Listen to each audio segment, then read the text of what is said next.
in all He does. Amen po ba? Amen. Naniniwala po ba kayo na He is trustworthy sa mga pangako niya? Amen. Ang faith natin should demonstrate the deep trust in God and all His promises and the willingness to follow Him wherever He leads. Mahirap to eh.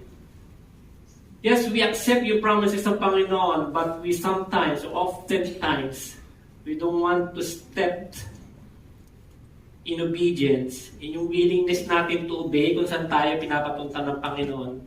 Yun yung mahirap minsan.